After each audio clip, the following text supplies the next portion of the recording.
This is episode 227 of the Rio Grande Foundation's Tipping Point, New Mexico.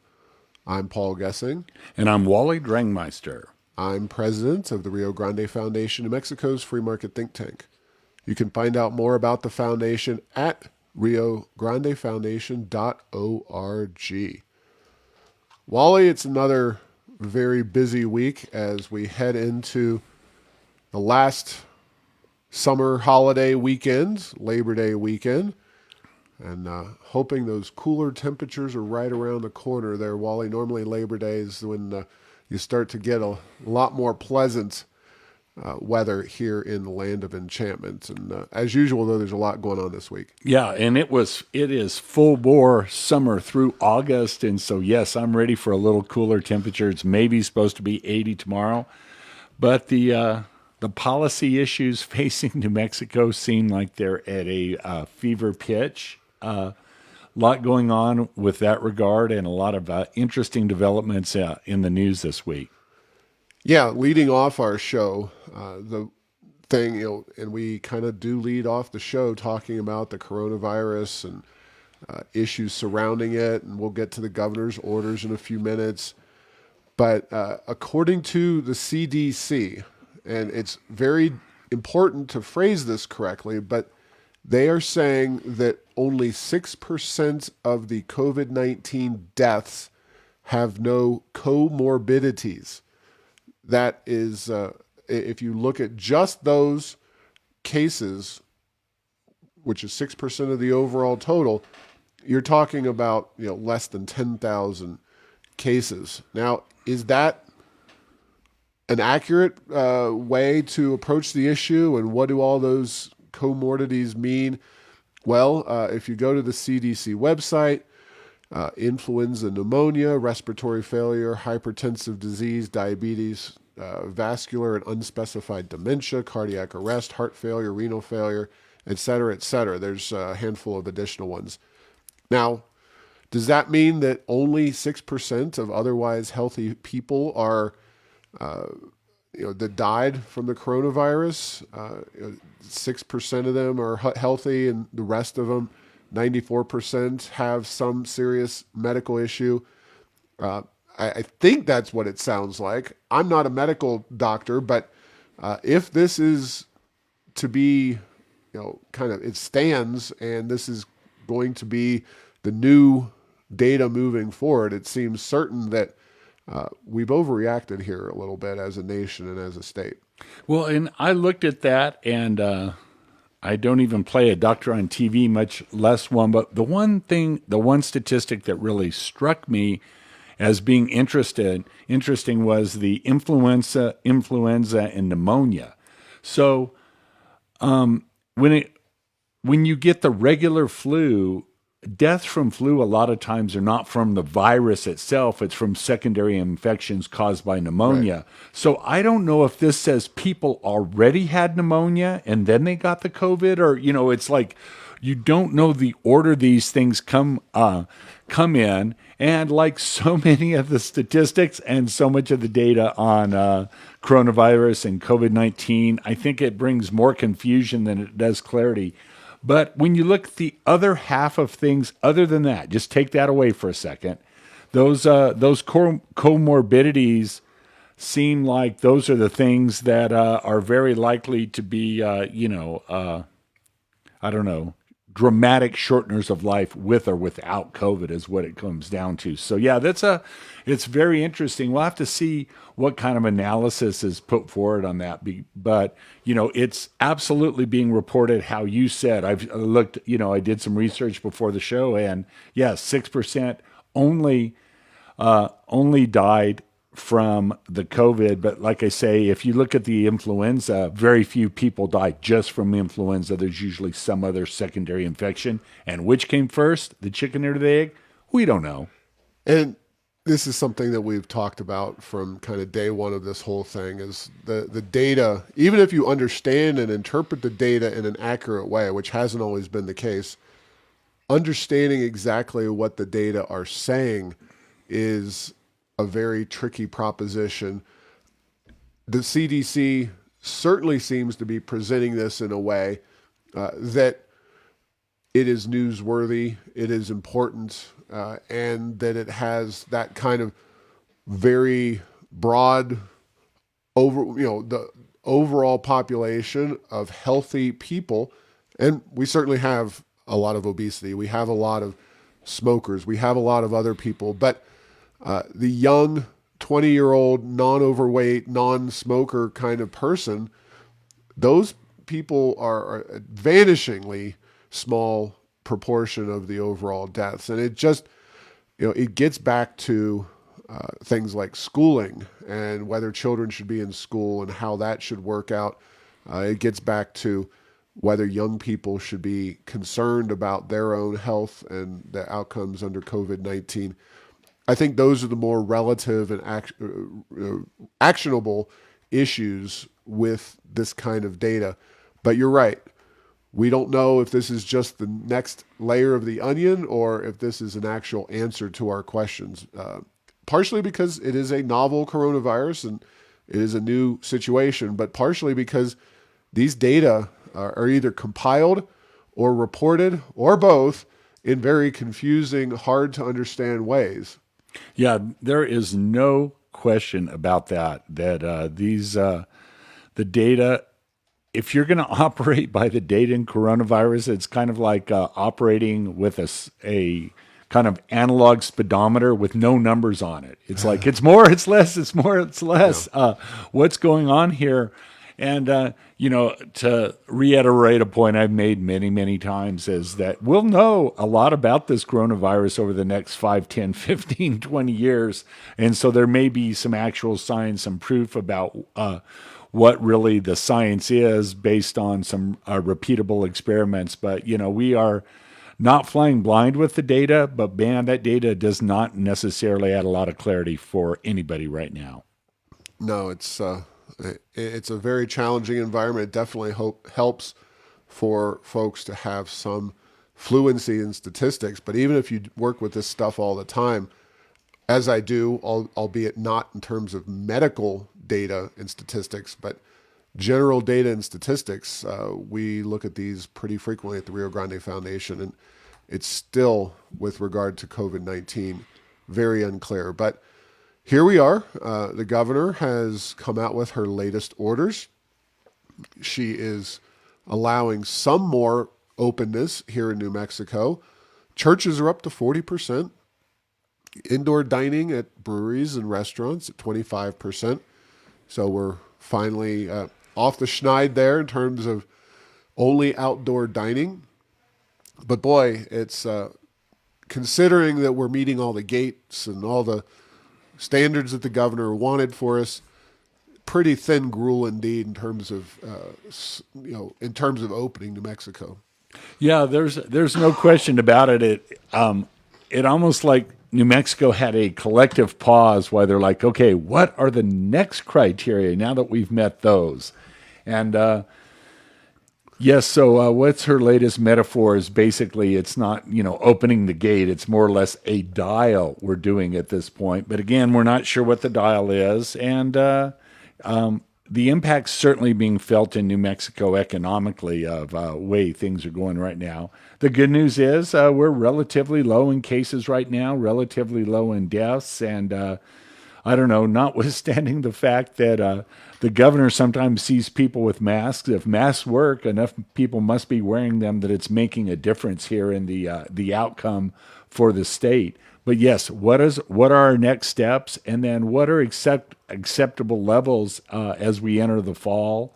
Will there be a seasonality to coronavirus, to COV2, COVID-19? Or are we going to is it going to defy us once again, and there won't be a seasonal nature? These are all good questions. These sound like the cliffhangers to a soap opera or a telenovela. You'll have to wait and see what happens next week, because every time we think we know what's going to happen, there's been a surprise one way or the other. So, Yeah, and to be honest, 25% is pretty tough for restaurants and these breweries and whatnot. If your only option is indoor and you're only allowed 25%, it's got to be tough for a lot of these folks to really open.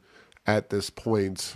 It really, at this time, it seems like if you have the tent set up, if you've been able to reopen, thanks to the outdoor, innovations that these restaurants have been using, you're okay. And the 25% indoors, kind of like gravy. Yeah. But to reopen a restaurant facility at 25% of capacity is it's a pretty tough challenge, I would imagine. Well, I think it's a tough challenge, and then the other thing is that percentage even the right way to approach the issue? Because we have our separation rules where there's supposed to be 6 feet in between things, and so I have not done the geometric math on certain types of restaurants, but I was in a restaurant the other day that was.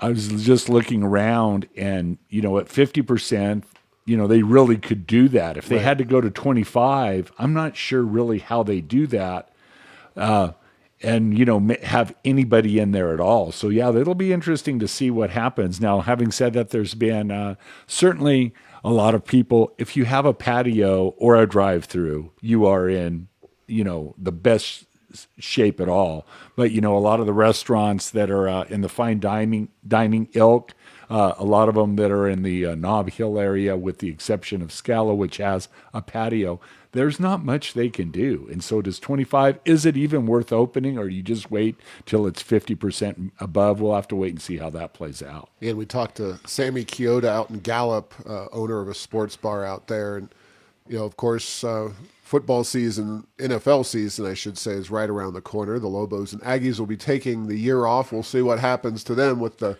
Both football. undefeated. Yes, yes. And they're not alone. The Big Ten, the Big 12 have also, or the Pac-12, I should say. The Big 12 is going. There are a lot of Texas teams in there, more red states. But can you successfully get sports bar patrons and indoor restaurants at 25% capacity and make some money from folks sitting down to watch a football game for 3 hours? That's going to be some tough stuff for those people. And it's just 25% is a really low threshold, I think. 50% is more realistic, but I don't think the governor's going to make any changes before mid to late September. The last order expired on the 28th of August, so we knew she was going to come out with something, and that's exactly what she did. Now, in addition to the slight reopening that we have now moved into, yes, you mentioned the governor and her take on Espanola, New Mexico, which, hey, let's face it, anyone who goes up north in New Mexico, except for Farmington or something, you are probably going to go through Espanola. There's all the mountains and a lot of nice places. You got to go through Espanola, and Espanola has its challenges. There's no doubt. There's a lot of poverty, violence, drug use, all kinds of issues in that town. But the governor felt like piling on a little bit on the denizens of Espanola, saying that on her drive-through, not when I went to the Walmart in Espanola. Now, Or when I came to talk to the good people of There you Espanola, go. or to assess the situation. When I drove through on the way to nicer in places, my was chariot, my air-conditioned chariot, yes, it was pretty elitist, and I think it was bound to be very poorly received by folks in Espanola. The governor was saying that she didn't see people with masks on, and again, people driving. The governor mentioned people in their cars with no masks on, and I'm thinking, what the heck are you going to do with a mask on by yourself in a vehicle? And I have a question. Are you even supposed, is there even a rule that you're No. supposed to? Well, so they're breaking a non-rule, and she called them out on that. It's just like, I don't know. Yeah, and it's one thing to be out on the streets without a mask on. I would say that the outdoor mask wearing is in the minority, and I'm talking downtown Albuquerque, the heart of liberal Albuquerque. There were 2 bike cops that rode by me today right on Gold Avenue, and they did not have masks on, not on their faces. There was a traffic cop up on Coors on Sunday. they didn't have a mask on. So we're talking about law enforcement officers directly defying the governor. I walk down Gold Street every single day to work and I don't wear a mask. Yes, when I go into the Walmarts and when I go into the buildings, and maybe the governor should have actually taken the time to go into one of these buildings, because I'll bet you in Espanola, just as it is in Albuquerque, it was pretty widespread, if not universal, mask wearing. Whether they want to or not, it's largely mandated by the stores, but people out walking around in the open air are by and large not wearing masks because they think it's BS. Yeah, and that has been my experience as well. Both riding my mountain bike in the foothills and the Bosque, very limited use. Although some people do. When I'm in stores, I saw a woman the other day, and she was the exception that makes the rule. She didn't have a mask on. People were looking at her funny. I don't know if she had an exemption or whatever, or she was just going her own way. But inside stores, the compliance level is extremely high. Now, we have the mailbox that is, the community style mailbox in my neighborhood. I see people going to the mailbox all the time. I don't think I've seen one person wear a mask going there. Having said that, I'm seeing them from a long way away, and there's no interaction, and so there's very limited use of masks. So I don't know. Maybe a rule that people believed in more might make things better, both for the governor and for this mask wearing compliance. But we're seeing a very interesting approach to things, and there's some pushback out there on the mean streets of New Mexico. Yeah, so the mayor of Espanola, Javier Sanchezs, who, as I understand it, is a Republican, although Espanola is certainly a very Democrat-oriented city. It'll be interesting to see how that shifts in the next election. But Javier Sanchezs wrote a fabulous response. If you haven't already gone online and read the Espanola mayor's very detailed, very impassioned, very spot-on response to the governor and her kind of arrogance, I would please encourage you to go ahead and do that. The governor did come out with what I would call a non-apology apology, and I'll read that briefly. She did have more extensive details, but I regret that my words left the impression they did. That is a classic, yes, I'm sorry that my words offended you kind of thing. Yeah, it's not that I did anything wrong. It's that I accidentally offended you. She says, please accept my apology for that. Please know that your efforts in fighting COVID-19 are so important. We are making an enormous difference for our state. Well, we'll see how far that particular apology goes, but and as non-apologies go, that's one of the better ones. You know what I mean? I've heard a lot worse, so I guess I would have to say, in the interest of fairness, almost a decent apology. Not quite, but getting there. Yeah, it did have some real feeling to it. It wasn't just, I'm sorry if I've offended you kind of thing. So kudos to the governor, at least for that. Real quickly, also on the COVID-19, before we get to non-COVID related topics, very interesting editorial in the Sunday Albuquerque Journal, in which they said something that I think is critical to all legislative candidates and really all New Mexicans as we move into this fall election, that we need to bring balance back to our state in terms of emergency powers.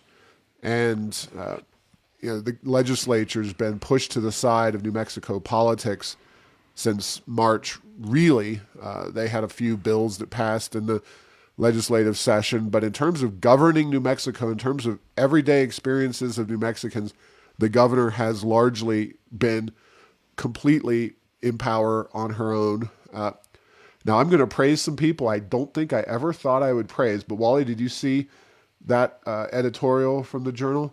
Yeah, absolutely, I did.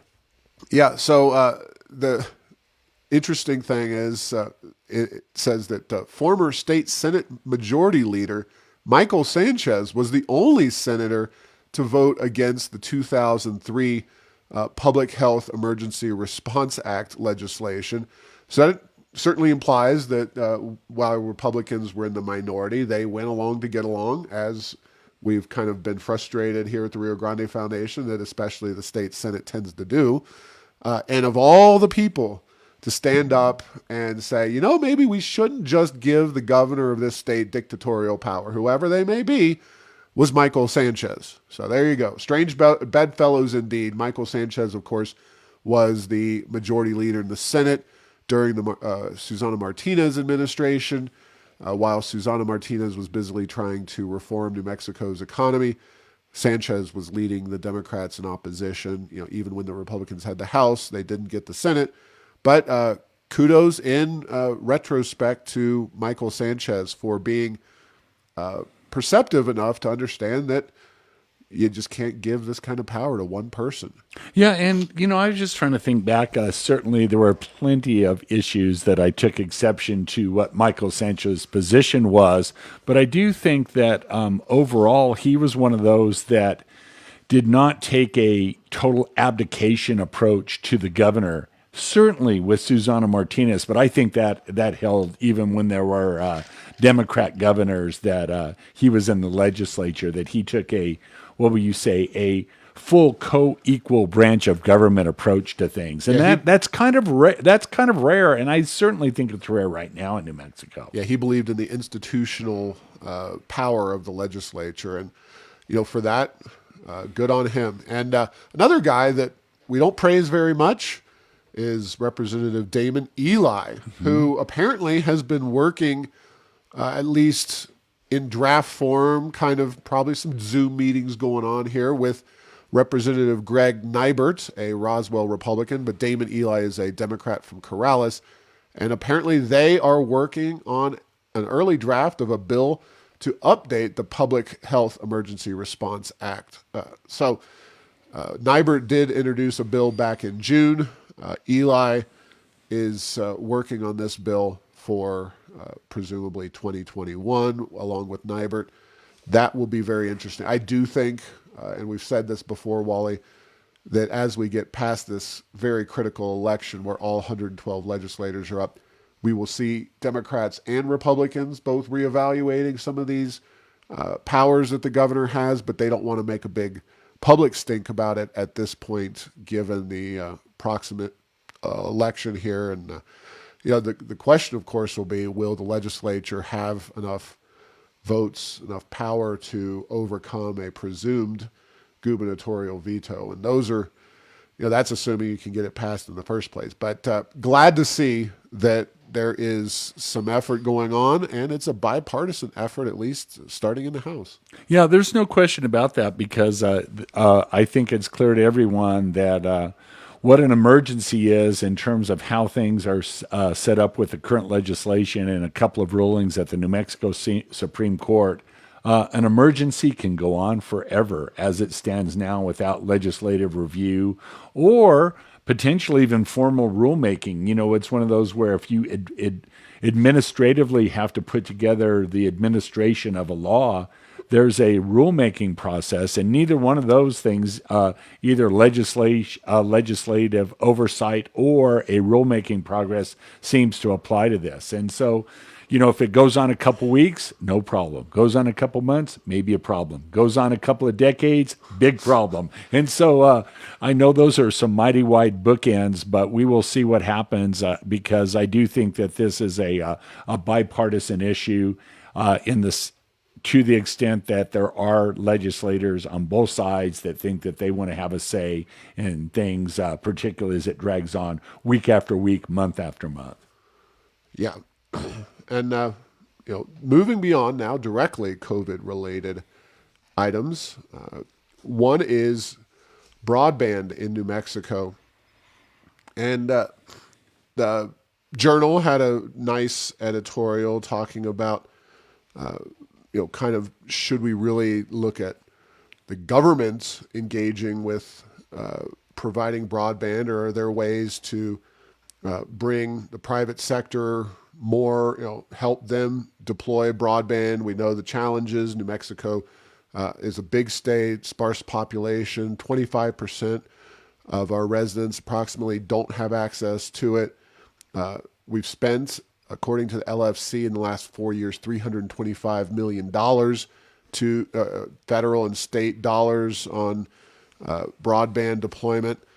Obviously, we still have a long way to go, and there's no silver bullets here. I mean, to an extent, if you live in the booniest of boonies, if you live in the middle of a national forest or something on top of a mountain, you may not have easily accessible internet, at least from broadband in the grounds. You might be able to get one of those satellite providers, assuming you want it bad enough and you're willing to pay for it. But the Rio Grande Foundation, we want to see as many New Mexicans connected, especially in this time when so many of our young people, our kids, are learning through nothing more than a broadband connection and a computer program or whatever they have access to. And yet, the New Mexico legislature levies the full gross receipts tax at 7 plus, 7.875 here in Albuquerque, upward of 9% in parts of our state. And that's not just on the service, that's on a transformer, laying the cable, all the kinds of things. Because it's a gross receipts tax, we tax those broadband services. And legislation, I look back, at least for the last 5 years, has been introduced largely by Democrats, Democrat-driven bills to exempt these providers from the gross receipts tax, and yet to no avail. So we talk all this stuff about broadband and how we want it, and yet we tax deployment at 7, 8, 9%. Yeah, a couple of thoughts I have, and one is that the history of government-led internet connectivity programs is wrought with a history of failure. It doesn't fail to spend the money, but it does fail to get good results in terms of connectivity. And so, could a state like New Mexico do something, taking a page out of some of the incentives that the feds provide on certain things? There have been, wind tax credits for wind generation where the feds give a tax credit. Okay, we're not even talking about a credit. We're just saying don't charge it. We're not talking to give money back. And I do think that in the final analysis, some program like that will probably, you never know on these things. There could be an exception to the rule that if there's this huge government program in New Mexico, it's the first one that would ever be efficient on these things. But you just have to think that using the private sector and giving them some incentives to expand broadband in these rural areas where we think they're necessary may be the way to go. Because, we've talked before in the podcast, somewhere around a quarter of the students in New Mexico don't have a broadband connection at their home.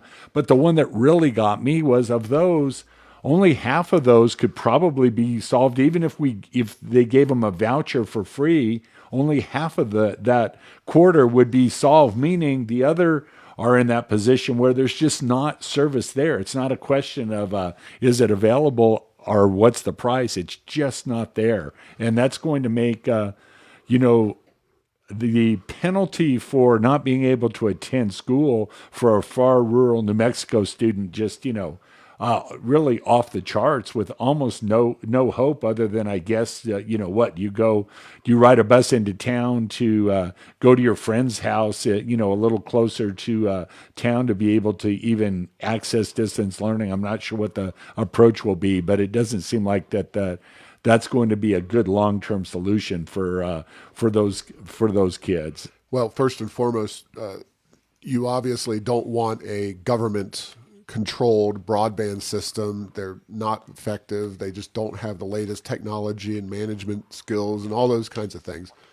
So we definitely don't want some kind of statewide New Mexico owned broadband system. That'll be an expensive disaster. Now, I've seen pictures New of Mexico kids, Connect. oh, no, please. Of You didn't hear it here first. You must have young heard that somewhere people else. going and sitting in their family cars outside of schools and community centers where they have hot spots. That's not a very effective way for these young people to learn either. Now, the Americans for Tax Reform, our friends over there, they have a paper that they wrote recently, and we cited in a blog post at Errors of Enchantment. They have several ideas for ways to promote private sector investment in broadband, and that includes here in New Mexico. Lowering franchise fees. A few years ago, Bernalillo County, there was a big fight over the franchise fees that they were trying to, your franchise fees and right of way are a benefit that government has that they are willing to sell to companies, whether it's sewer, water provider, electricity, phone, cable, all that kind of stuff. And those companies pay charges for those. Maybe, and Bernalillo County got into problems because they were using it as a profit center. Now, maybe they should go the opposite direction. And if they really want to deploy broadband, counties should waive those fees for those kinds of preferred services. Because, again, we've spent $325 million. The Libertopia option of just leaving them alone isn't really available. And the Americans for Tax Reform paper, again, linked to at Errors of Enchantment, is definitely worth looking at. And hopefully policymakers will come up with some decent ways to deploy broadband further. Of course, all of this is going to take time. There is no immediate silver bullet here for broadband in New Mexico. And unfortunately, that is going to be a challenge for the rest of this school year, I suspect. Kind of a housekeeping note. I didn't follow either of the major political conventions overly closely, but I definitely follow people who follow these issues closely. And I just have to say that it was awesome to see so many speakers at the Republican Party convention recently talking about school choice. Our friend Corey DeAngelis, who's been on the podcast, repeatedly put Facebook and Twitter memes and other information out talking about how often during the Republican Party convention the speakers discuss school choice. And I think obviously the current educational environment, the challenges we're facing, all of that does make school choice a more important factor. It's really ripe politically, but it was just great to see that. I don't know if you saw any of those speakers, but it was school choice, school choice, school choice. It was great. No, I watched a few clips. I missed those, and it's one of those, regardless of which convention it is, that is some pretty low bandwidth stuff from a getting policy. Not saying I'm not interested, but I do have a hard time watching it on television or even the internet. I tend to like to read transcripts and summaries after that. So, yeah, well, it was... and not to be snooty, I'm just not that there's anything wrong. If you. somebody watched every minute of that, God bless you. So, well, it's a much different feel when you're doing it in a more virtual environment, and that's a whole different conversation to have about political conventions, etc. Hopefully, no matter what's going on in this country, 4 years from now, we'll have those live and in person, and people will be able to wave their signs and do their silly dances and all the stuff that happens at political conventions. It's, it's a lot more fun to do that kind of thing if you're into it in person. Finally, Wally, I saw a story. It was actually referenced in the Albuquerque Journal, and it talked about a report from J.P. Morgan Chase, which is one of the big banks in this country. We're a month in now to the expiration of the $600 unemployment benefit.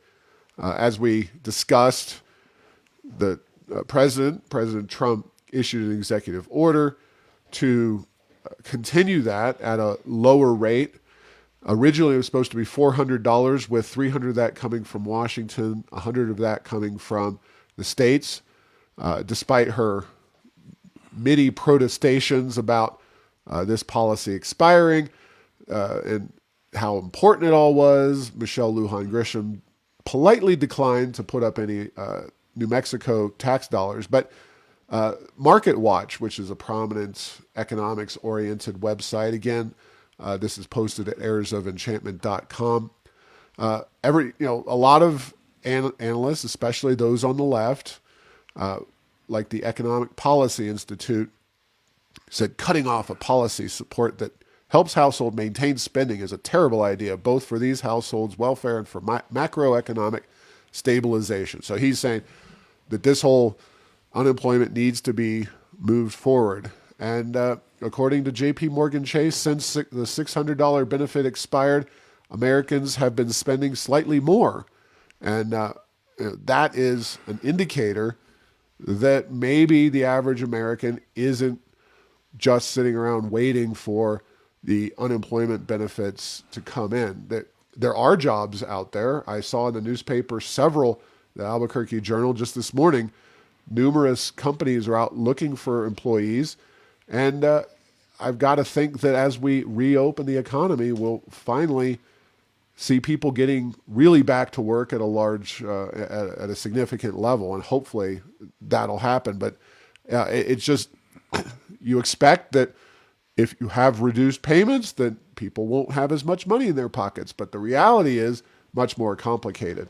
Yeah, and it is complicated. And I was looking at that story, and again, it's not any through any disingenuous nature of this data. So there are a lot of people that are doing very, very well during COVID-19. They don't have to commute. They get to work at home. Their jobs are just as secure as they've ever been, and there's a lot that are doing very well. There's certainly some that are not doing as well. And so is this one of those things where we're seeing certain categories of spending higher by those that are doing well, and it's more than offsetting those that are doing poorly? And, the great liberal issue of income inequality, are we seeing a version of that? So on average, we're about the same, but maybe it's split more. We'll have to see how that is. I don't think that's a bad sign, though. I think that's a good sign. And I will second, I've seen a lot of people talking and looking for employees, and that's a good sign as well. No doubt about it, Wally. Thanks for listening to this week's show.